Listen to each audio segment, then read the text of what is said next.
find out and cut yourself some slack, because it's not because they're not willing to put in the work. It's the fact that they're just different.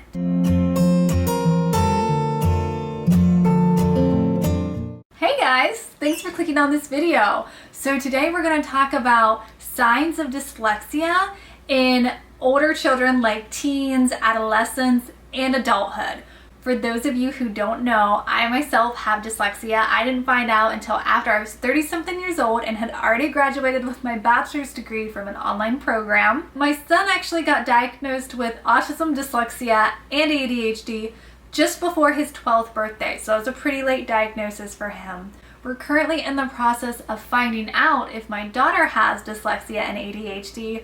We're on the wait list and just waiting for our testing to see the results. Obviously, our family knows a lot about dyslexia, and it's not uncommon for dyslexia to run in families, so that's not really a huge surprise. In fact, it's so common that if you have dyslexia or a sibling has dyslexia, it increases your chance of having dyslexia by a lot. In general, about 20% of the population has dyslexia. And if you're wondering about signs of dyslexia in younger children, like 3-4-year-old all the way up to 5th grade, I covered that in a previous video, and I'm gonna link that down below. So preteens, teens, into adulthood, some really good indications that there might be a learning-based language disability, also known as dyslexia, is slow reading or leaving out words or putting in words that aren't there. So when you hear the child or the adult or teen read out loud, when they're doing those things very frequently, that's a very good indication of dyslexia. Also, struggling with common abbreviations, especially on social media. That is a really big struggle with people with dyslexia, as well as bad spelling. Spelling is a big issue with dyslexia. So those are some pretty big indicators, especially when you start putting them together with things like poor reading comprehension. That is very common with dyslexia, because with dyslexia, your brain is wired differently. So when you're learning to read, you learn to read it in a different path in your brain, so to speak. And if you want to learn more about that, again, I have a video linked down below. I'll link them all so you can check out the whole dyslexia series. But we're using so much brain power to read the words, it leaves very little time for reading comprehension. That's another big indication, is poor reading comprehension. So when you don't know how to spell and your spelling is horrible, when you're writing stuff and you want to use a word like fence and you don't know how to spell fence, and you're searching and you're not finding it, and you realize it's just easier to use the word gate because you know how to spell gate, that's a good indication of there might be a dyslexia problem.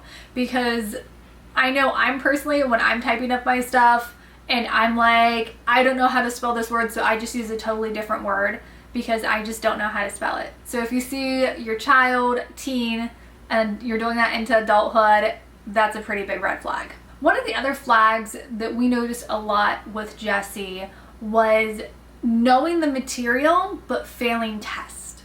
So we would have teachers that would ask him questions and he could answer them right away, but they'd give him a test that they knew he knew the answer to, and he couldn't do it. He started failing his test, and it was because of the fact that he would have to read it and then comprehend it and then answer it, and it was too much for the way his brain was wired and the information that he didn't know. So knowing the material but it not reflecting on test is also a good indication that there might be something going on there. Some things to keep in mind with dyslexia is that it is the most common learning disability. 80% of people with learning disabilities have dyslexia. And the thing to remember is it can go either way. Early intervention is super important because about 2/3 of them in jail have a learning disability. But you also have to consider that business entrepreneurs, 1/3 of them have dyslexia. So the potential is there. And if you get your child the proper help, or your young adult, what they need in those earlier years, the better off and the easier it's going to be. So there's so much potential with people with dyslexia, but at the same time, it's struggling. it's a hard struggle. I can say from personal experience, it's really hard because you feel stupid. That's not a nice way to put it, but it's the only way I know how to put it. I know when I realized that I had dyslexia, I had spent 30 years of my life thinking that I was not trying hard enough. I was not putting in enough effort. I wasn't learning the stuff that my peers were learning because I wasn't smart enough or putting in the willpower that they were, and I couldn't read the things that they were reading and write the things and do the spelling and do all of these other things that they were doing, and I just thought it was me not trying hard enough. And that is not the case at all. It's the fact that my brain is wired differently and my brain thinks differently and it does things differently than what their brain was doing, and that wasn't my fault. And that was a really big relief, knowing that it wasn't on me, and of everything I'd already accomplished took my brain 2 to 3 times the power that it would take a neurotypical brain. So if you think your child or your teen or you're an adult that you might have a learning disability or dyslexia, find out and cut yourself some slack, because it's not that they're not trying, and it's not because they're not willing to put in the work. It's the fact that they're just different. And that's okay, because it turns out that that's actually a really good thing. We are really good at big picture problems. We're really good at finding patterns and things that neurotypical people may not see. And we can do those things very quickly. Like, we have amazing brains that can do all sorts of things, but we need to understand that the reason these other things are harder for us, like reading and spelling, and there are easy ways with today's technology to work around it. You have Alexa, which I use all the time for spelling. You have text to speech. You have text to speech, which is what my son uses, and I'm like, oh my goodness. Had I had that in college, I could have completed my coursework in like half the time.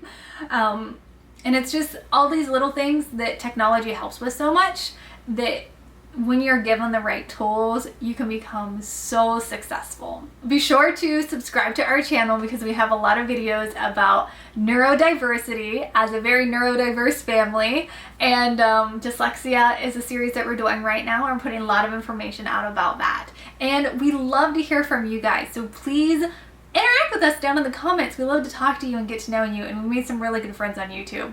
And that's actually why we started this channel, because when my son was diagnosed with autism and dyslexia and ADHD, there were so many challenges, and we just wanted to meet other people and talk to them about their challenges so we can learn from them and they can learn from us, and we can just create this big community of neurodiverse love. So we put out new videos every single Tuesday, and we'd love it if we'd see you next week. Bye!